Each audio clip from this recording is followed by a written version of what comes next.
So I'm continuing on in the series, and we're up to letter number 2.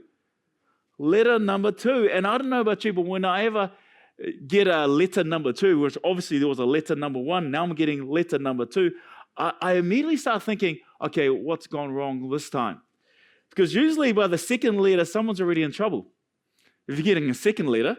And if Jesus was sending emails today, he would probably expect in the line, look, I'm just circling back.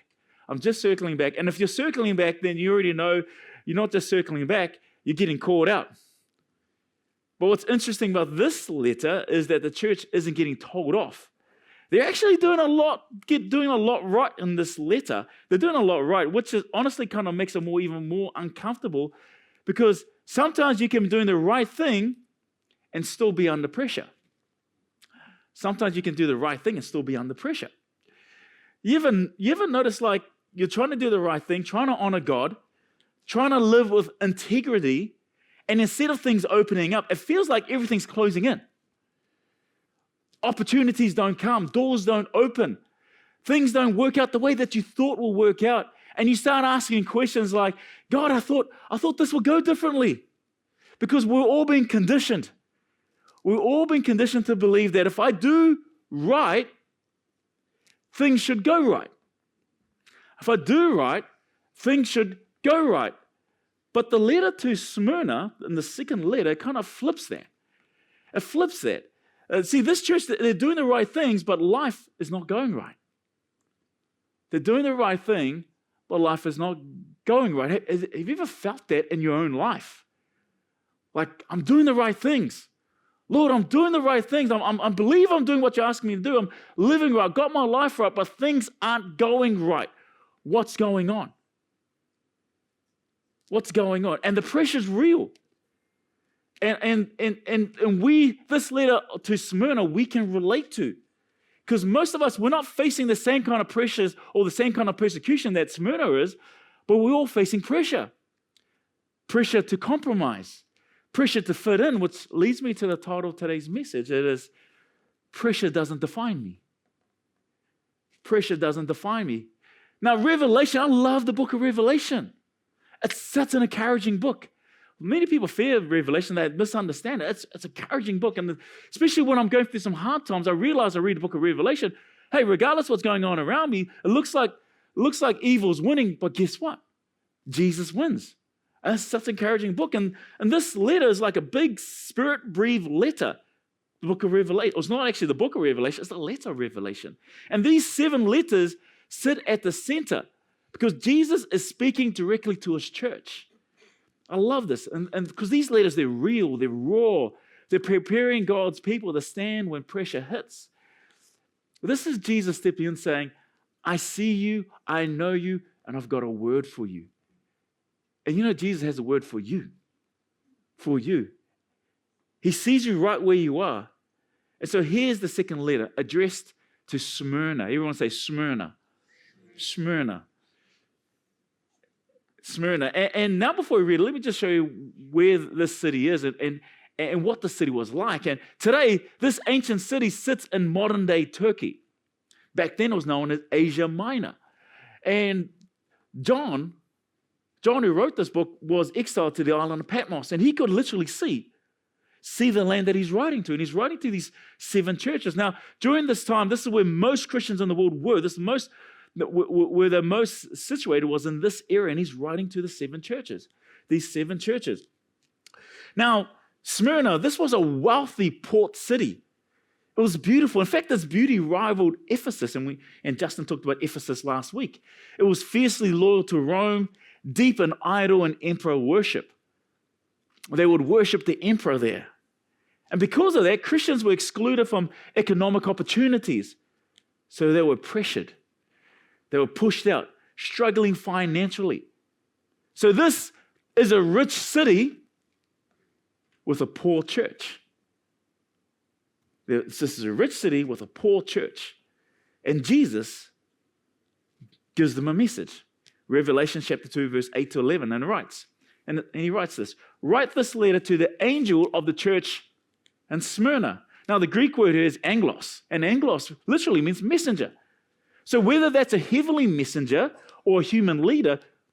Point is, Jesus is personally involved in his church, and he speaks directly to its condition. Now, there are only 2 churches that Jesus doesn't rebuke out of the 7 letters, and Smyrna is one of them. Let's keep reading this letter. This is the message from the one who is the first and the last, who was dead but is now alive. I know about your suffering and your poverty, but you are rich. Now let's start where Jesus starts, because how he introduces himself tells you everything about how you're supposed to interpret your situation. Smyrna is under pressure. They're excluded. They're overlooked because their faith cost them opportunity, because they're Christian. And they refuse to be part of worshiping idols and honoring the emperor meant they're shut up from business. They're missing out on business opportunities because they're not part of those circles. In fact, they're shunned. They go, what, you're not part of us? What's wrong with you? In fact, many Christians were believed to be, what's the word? They believe to be an atheist. They call them atheists because you don't believe in gods. You must be an atheist. You're not coming to our parties. You're not mixing with us. You know what? If you don't believe in what we're doing, we're very tolerant in this city. We believe all faiths. We love all faiths. We believe what's your, regardless of your gender or agenda, we're very tolerant. Unless you believe what we don't believe, then we're not tolerant of you. It's really interesting. Christians in Smyrna face exactly what we face today. Yesterday, I was having dinner with Matt, who came up here, and Elliot Moore. Remember those who remember Elliot Moore and Johnny. And I was standing with them, and I was joking around with them. And guys, did you know, you 3 are probably the most despised people group on the planet. You guys are white, you're middle-aged, and you're Christian. I get a pass mark because I'm only half. I'm only half white, so I get a pass mark. But it's really interesting. Because you're Christian, with one of the persecuted, there's no opportunities, and Smyrna was facing this. They were forced out of business, pushed to the margins. They were broke in a booming city. And now, before Jesus addresses their pain, he reframes their perspective. He says, this is the message from the one. In other words, don't let what you're going through define you. Don't let what you are going through define you. And Jesus says, I am the first and the last. In a city that looked powerful, in a system they felt was stacked against them, and an economy that they couldn't break into, Jesus says, before Smyrna was booming, I am. After Rome falls, I will be. This matters because persecution has a way of shrinking your world. Pressure has a way of making everything look so small around you. And it makes right now feel like it's forever. If you're going through pressure right now, if you're going through some kind of injustice or persecution right now, it feels like it's going to go forever. But Jesus wants to remind them, and he stretches their perspective. You're not stuck in a moment, but you're held by the one who holds every moment. This is just a moment. And I'm holding you during this time, and I hold every moment. So if he's the first, then he was there before the rejection. And if he's the last, he'll be still there after the pressure breaks. Your situation is temporary. His sovereignty is eternal. And I love what he says, because this is a turning point. Who was dead but is now alive. That one phrase, it dismantles fear. Rome can threaten them. Culture can reject them. The economy can push them out. But Jesus says, I've already gone to the deepest place your fear can take you, and I've come back. So what does that mean? It means death no longer has a hold on you. Loss is no longer the end. Rejection is not your identity. Resurrection rewrites reality. Now, if you're following on our church app and in the notes, you'll find it's actually not there. Not because I was too lazy to put one up there, it just wouldn't accept it. So I'll come against that in Jesus' name. I'm ringing up the app developer, but it's in there. Someone's telling me, I thought we were in Ephesus. No, that was last week. Okay, don't worry about it. It'll be there. It'll be there next week. Let's go to verse 9. I know about your suffering and your poverty, but you are rich. Smyrna believers that were being squeezed by the system. You've been squeezed by the system, lied about, locked out, and set up. And Jesus doesn't stand at a distance. He steps into their story. He's not just sovereign over suffering, but he's sympathetic to it. So when he says, I know you're suffering, he doesn't mean, well, I read about it. He doesn't mean that. He means, I've bled in places like that. And it goes on, I know the blasphemy of those opposing you. They say they are Jews, but they are not, because their synagogue belongs to Satan. Now, don't misunderstand this, because some people get this well out of whack saying, oh, we can't trust the Jews. This is not what this is talking about. And that's more of the enemy taking hold of some things that are not meant to be taken hold of in a way that shouldn't be going that way. This is not what it's saying. Jesus isn't condemning all Jewish people or every synagogue. That is not what it says. He's addressing a specific group who are actively opposing and accusing Christians. Because identity with God isn't about heritage or labels, but it's about allegiance to Jesus. So in this moment, their actions weren't aligned with God's heart. They were working against it. That's what this passage is about. It's not labeling a whole people group. Not at all. So don't. Verse 10, don't be afraid of what you're about to suffer. The devil will throw some of you into prison to test you. You will suffer for 10 days, but if you remain faithful even when facing death, I will give you a crown of life. Notice this. Jesus doesn't deny the suffering. You will suffer. You will go through suffering. But what he does, he begins to define it. He says it's limited. It's purposeful, but it's under his control. And even that word 10 days, like so many numbers in Revelations, it's symbolic, pointing to a set short season. So don't let fear lead. You're not being destroyed, but you're being tested. And if you stay faithful, the outcome is already secured. It's temporary. Verse 11, and anyone with ears to hear must listen to the Spirit and understand what he is saying to the churches. Whoever is victorious will not be harmed by the second death. You are not what you're going through. You are not what you're going through. You are not a loser. You are not a failure. You are not forgotten. You are not what you're going through. Smyrna looked poor. This poor church. But Jesus says they're rich. They look defeated, but heaven celebrates them. They look weak, but Jesus doesn't rebuke them. Why? Because persecution can touch your circumstances, but it cannot touch your identity. It can touch what's going around you in your world, but it cannot touch your identity. Let me say it like this. They may exclude you, but they cannot unchoose you. They can take your income, but not your inheritance. They can label you, but they can't define you.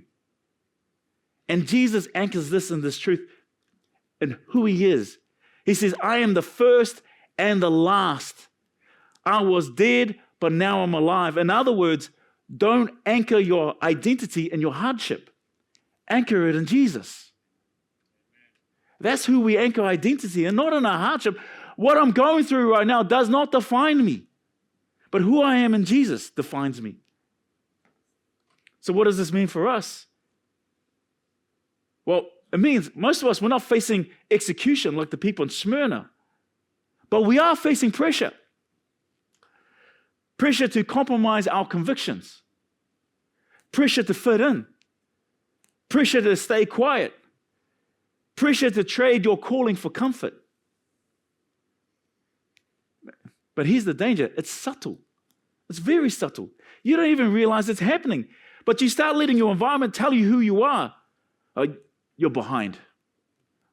That's who you are. You're behind. You're not like everyone else. You're way back here. You're overlooked. You're not winning like others. And maybe you wouldn't say it out loud, but you begin to feel it. Well, maybe that's who I am. Like life didn't go how you thought. Like you're carrying more than you should. Like something or someone has labeled you. And if you're not careful, you start wearing what you're going through.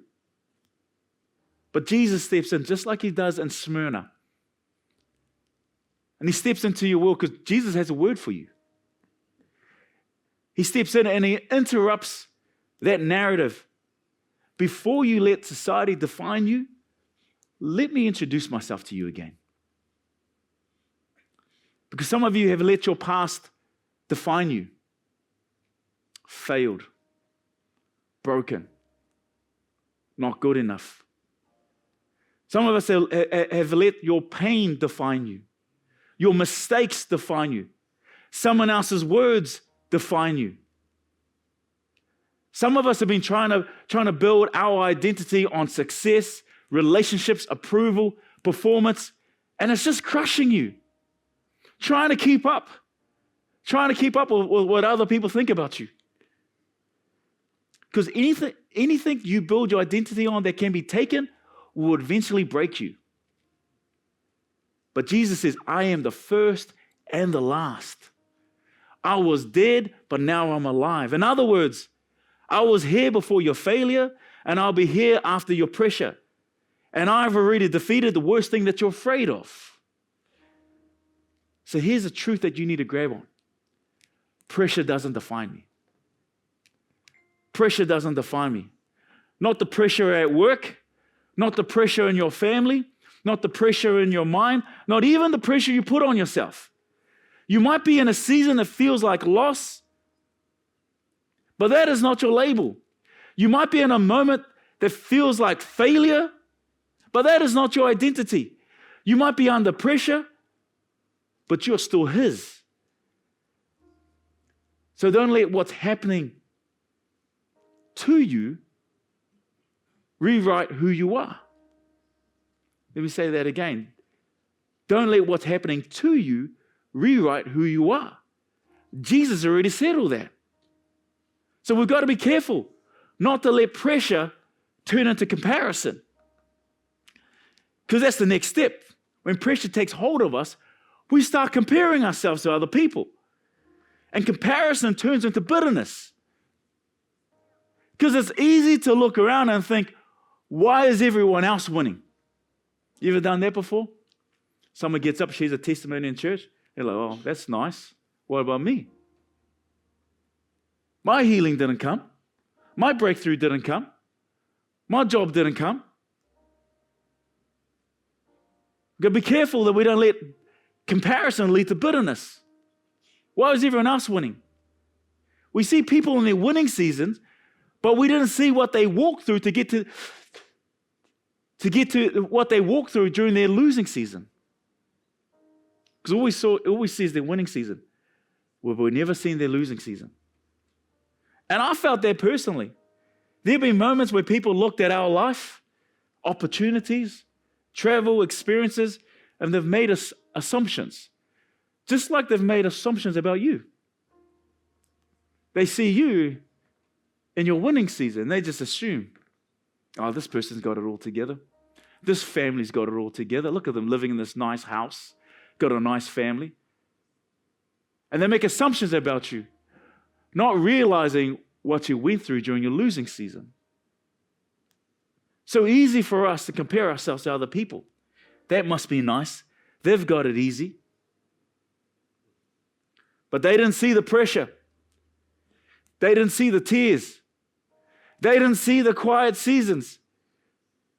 They didn't see what you had to lose before you could gain. And that's the danger for us all. You start comparing your behind the scenes to someone else's highlight reels. And if you're not careful, bitterness creeps in. Resentment creeps in. And slowly you start letting yourself, you begin to see yourself and you define yourself and you believe these things about yourself. Just because it feels like you're in a losing season doesn't mean you're losing. There's someone in this room, you need to know this. Just because it feels like you're in a losing season doesn't mean you're losing. I remember I had an opportunity to go to Tibet. Standing there and looking at the high altitude, trying to gasp air because of altitude sickness. And I've never seen anything as majestic and beautiful as this. I was in awe. And then coming back, and then me and Porter ended up in Queenstown. And I remember standing there looking at Queenstown, and I remember thinking, I've never seen anything as beautiful as this. I don't know if they get altitude sickness. But I just remember having a moment back in Māngere, this little South Auckland boy who could never imagine these things that only you see on the pictures, on the movie theaters. These things were in reality. And I can imagine if that little boy, South Auckland boy, could see this now. Just because it feels like you're in a losing season doesn't mean you're losing. Because God does His best work in places that don't look impressive. Smyrna looked poor, but Jesus said they're rich. So don't let what you see around you or what you're walking through right now tell you who you are. Because the enemy thought he had won at the cross, thought it was over when the stone was rolled into place, but it wasn't the end, it was a setup. Because 3 days later, he got up, and the same Jesus who walked out of that grave is the one who says to you today, I was dead, but now I'm alive. So whatever pressure you walked in carrying, you need to say this with me. In fact, church, let's say this together. Pressure doesn't define me. Come on, let's say it again. Pressure doesn't define me. It will never define you. Jesus does. Not this season, not this delay in life, not this struggle. Because if He's writing your story, this is not the end. Your season you're going through is not the end. Pressure doesn't define me. And that is what the letter of Smyrna is all about.